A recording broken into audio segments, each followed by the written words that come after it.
성경을 보는 가운데 잘 이해되지 않는 부분이 있어서 궁금한 내용을 다음과 같이 올립니다.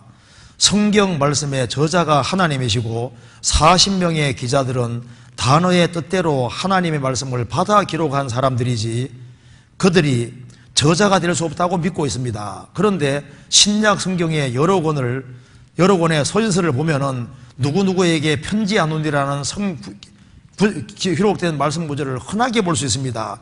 이 내용을 보면은 사도 바울이 특정한 교회나 특정한 사람에게 보낸 편지로서 그 글의 내용도 사도 바울이 하나님의 하신 말씀을 받아 적은 것이 아니라 사도 바울의 마음과 생각을 글로 표현한 것으로, 즉 바울이 저자인 편지로 생각됩니다. 이 부분에 대한 이해가 부족하여 목사님의 설명을 듣기 원합니다. 참 좋은 질문이죠. 사람이 자기가 썼는데 왜 이걸 하나님 말씀이라 하냐 그 말입니다. 그건 뭘 몰라서 그러냐면은 하나님의 감동이란 말을 오해해서 그렇습니다. 성경 찾아봅니다. 디모데후서 보시겠습니다. 3장 16절에 3장 16절만 같이 읽어보겠습니다. 모든 성경은 하나님의 감동으로 된 것으로 교훈과 책망과 바르게 함과 의로 교육하기에 유익하니.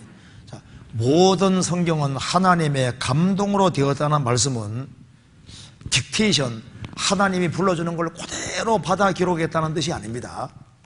하나님의 감동으로 됐다는 말씀은 무슨 말이냐면 하나님이 40명 정도의 사람을 사용해서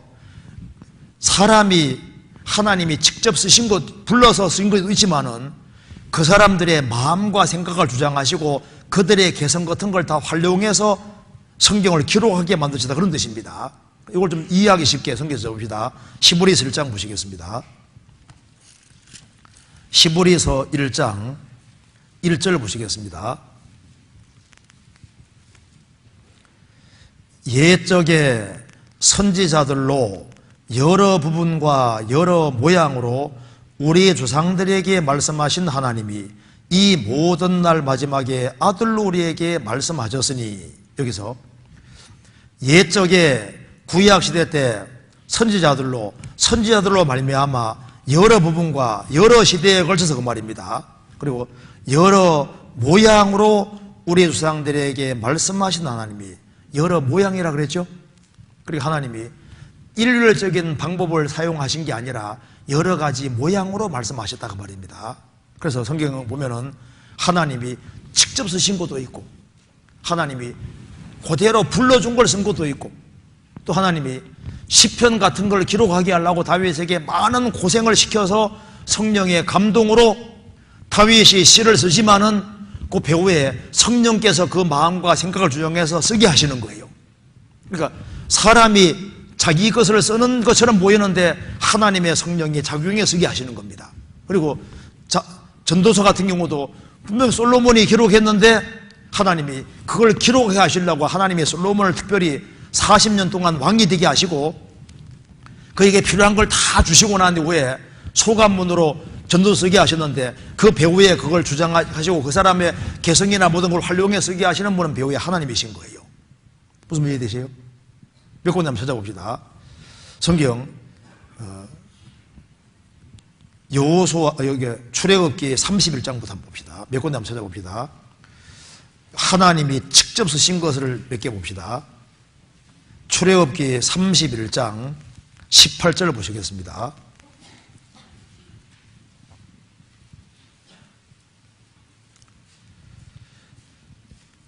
여호와께서 시내산 위에서 모세에게 이르시기를 마치신 때 증거판 둘을 모세에게 주시니 이는 돌판이요 하나님이 친히 쓰신 것이더라.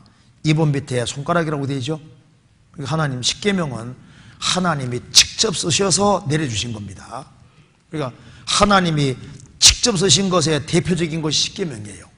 그 다음에 역대상 28장 찾아봅시다. 역대상 28장 19절입니다.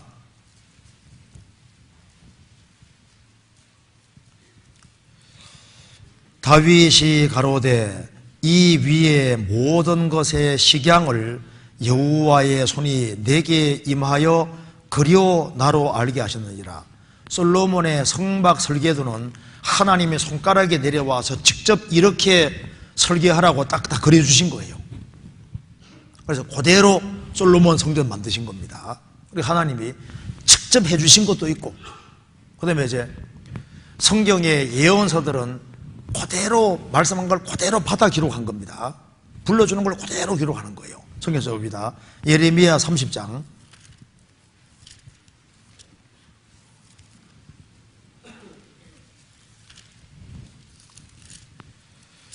예레미야 30장 1절입니다. 여호와께로서 말씀이 예레미야에게 임하여 이르시니라. 이스라엘의 하나님 여호와께서 이같이 일러 가라사대 내가 내게 이른 모든 말을 책에 기록하라. 책에 기록하라 명령하시는 분은 하나님이고 명령 따라 예레미야는 받아 기록합니다. 그러니까 하나님이 직접 불러주는 걸 그대로 받아쓰게 하신 것도 있고, 그 다음에 성경 사무엘하 23장 봅시다. 사무엘하 23장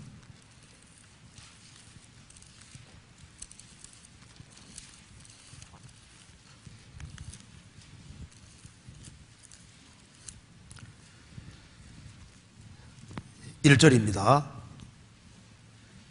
이는 다윗의 마지막 말이라. 이세 아들 다윗이 말하며 높이 올리운 자 야곱의 하나님에게 기름 부음을 받은 자 이스라엘의 노래 잘하는 자가 말하도다. 여호와의 신이 나를 빙자하여 말씀하시며 그 말씀이 내 혀에 있도다. 다윗이 시를 쓰지만은 그 혀를 주장하시는 분은 누굽니까? 하나님인 거예요. 그래서 여호와의 신이 성신이 나를 통하여 말씀하시며 그 말씀이 내 혀에 있도다. 그러니까 다윗이 시를 쓰는데 그 다윗을 완전히 주장하시는 분은 성령이신 겁니다. 무슨 말이 되죠? 그러니까 다윗이 시를 쓰는데 다윗은 성령의 감동에 섰다고 주님 말씀하시잖아요. 성경 마태복음 찾아봅시다. 마태복음 21장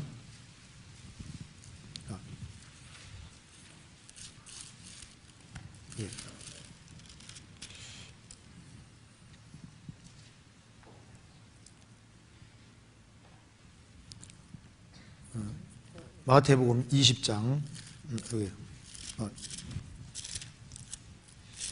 21장 맞습니다. 21장에 20절 42절입니다. 예수께서 가라사대 너희가 성경에 건축자들의 버린 돌이 모퉁이의 머릿돌이 되었나니 이것은 주로 말미암아 된 것이요 우리 눈에 기이한 바로라 함을 읽어본 적이 없느냐. 이걸 이제 다윗이 이제 시편 118편에서 이 성경 구절을 말씀했는데 이것을 읽어본 적이 없느냐 그렇게 말씀했고 한장 넘겨봅시다. 22장 43절 보시겠습니다. 가라사대 그러면 다윗이 성령에 감동하여 어찌 주를 그리스도라 칭하여 말하되 주께서 내 주에게 이르시되 내가 내 원수를 내 발 아래 둘 때까지 내 우편에 앉아서라 하셨도사 하였느냐. 다윗이 그리스도를 주라 칭하였은즉 어찌 그의 자손이 되겠느냐 하시니. 여기 이제 다윗이 시편을 쭉 기록을 하는데 예수님이 그걸 인용하시면서 말씀하셨지 않습니까? 읽어본 적이 없느냐 그러면서 시편 110편에서 다윗이 여호와께서 내 주에게 이러시기를 하며 이렇게 썼을 때 다윗은 성령의 감동으로 이렇게 썼고 예수 그리스도를 주라고 칭했다. 이걸 읽어본 적이 없느냐. 그러니까 시를 다윗이 쓰는데 성령이 이걸 그 사람을 주장해 쓰게 하시는 거예요. 그래서 바울 사도가 편지 썼는데 성경에서 그걸 성경이라고 했습니다. 찾아봅시다. 베드로후서 3장 보시겠습니다. 하나님이 편지 형식으로 쓰게 하신 겁니다. 베드로후서 3장 봅시다. 3장 15절에 보시겠습니다.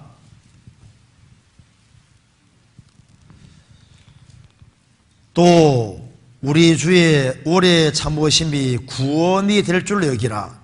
우리의 사랑하는 형제 바울도 그 받은 지혜대로 너희에게 이같이 썼고 또 그 모든 편지에도 이런 일을 재림에 관하여 말하여서되 그 중에 알기 어려운 것이 들어있으니 무식한 자들과 굳세지 못한 자들이 다른 성경과 같이 그것도 억지로 불다가 스스로 멸망하려느니라. 다른 성경과 같이 그것도 그 성경도, 그러니까 구약의 다른 성경과 같이 그 성경도, 그러니까 바울 사도가 쓴 서신서를 성경이라고 분명히 얘기를 했습니다. 그리고 하나님이 이 초대교회 당시에 보통 글을 쓸 때 편지 형식으로 글을 많이 썼기 때문에 하나님이 편지 형식으로 쓰게 해서 교회에 보내게 하신 거예요. 그래서 요한계시록 2장 3장에서도 하나님께서 이 편지를 써서 교회로 보내라고 나와 있지 않습니까? 그래서 비형식을 통해서 사도들에게 쓰게 만드신 것이고 그것이 하나님께 받은 지혜대로 성령의 감동으로 기록을 한 거예요. 그래서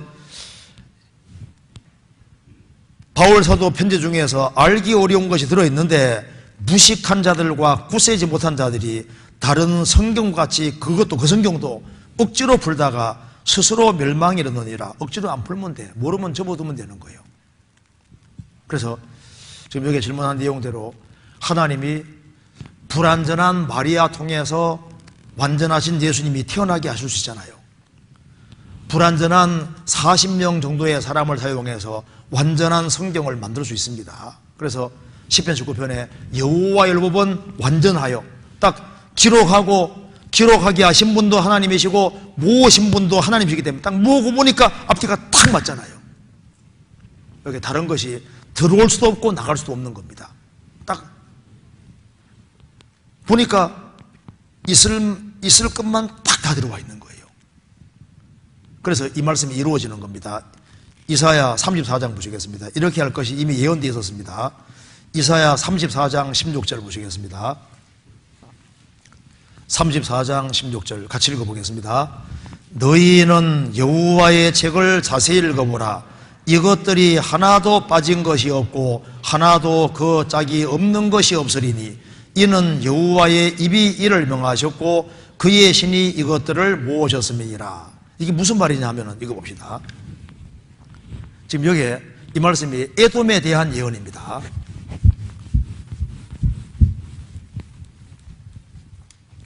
하나님이 에돔이 화려한 도시인데 에돔이라는 나라가 멸망할 걸 얘기하면서 이제 이 도시가 황폐하게 되면은 그곳에 안 살던 동물들이 살게 되잖아요.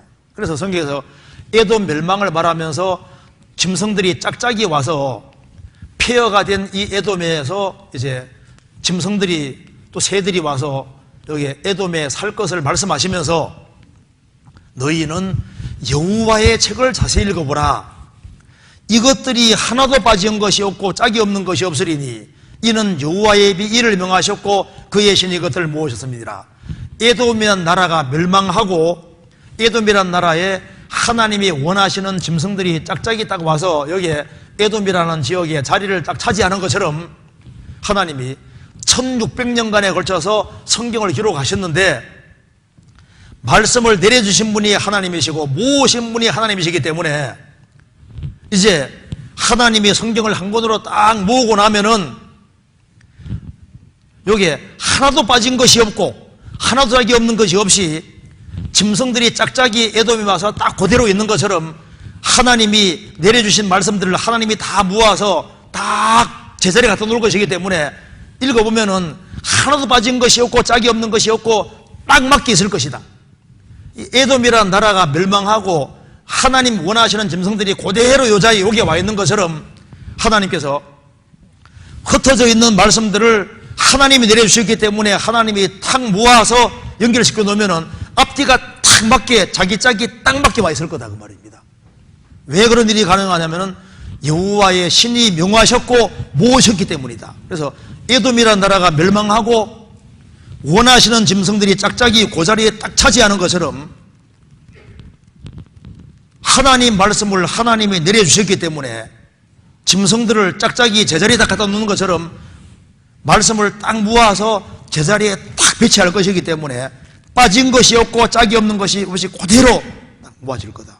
그래서 성경을 내려주신 분이 하나님이시고 한 권으로 모으신 분이 하나님이시고 전 세계 전파되게 하신 분이 하나님이신 거예요. 그러니까 지금 성경이 3324개의 말로 번역돼서 전 세계에 꽉 차 있잖아요. 성경은 하나님의 감동으로 되어 있습니다. 그래서 성경 보면요, 개성을 살려 기록한 것이 맞습니다. 그래서 누가는 의사이기 때문에요, 누가복음하고 사도행전 보면요, 병에 대해서 잘 아는 사람이 기록한 것이 맞습니다. 그러니까 하나님이 누가를 활용하신 거예요. 그리고 베드로 전서는 글이 막 굉장히 수려하거든요. 왜냐하면 베드로 사도가 실로아노가 대서에서 글을 기록하게 했기 때문에 필체가 막 뛰어난 거예요. 베드로 후서는 문체가 되게 둔탁하고 별로 안 좋거든요. 아마 베드로 사도가 쓴 것 같아. 그러니까 하나님이 사람을 활용해서 그 사람의 어떤 개성이나 모든 걸 다 살려가지고 기록을 하게 하신 겁니다. 그런데 딱 보니까 필요한 것만 딱 들어가서 왜 하나님이 딱 전부 다 간섭하셨다고 말입니다. 감독이란 말은 무조건 딕테이션만 말하는 게 아니라 하나님이 사람을 활용해서 여러 가지 방법으로 이렇게 기록을 하게 주셔서 한 권으로 모아놓으신 겁니다. 그런데 그렇게 다양한 사람이 있었음에도 불구하고 앞뒤가 탁탁탁 맞지 않습니까? 왜 그러냐면 성령이 배후에서 간섭하시고 개입해서 하셨기 때문에 모순이 하다 없이 앞뒤가 딱 맞게 돼 있는 거예요.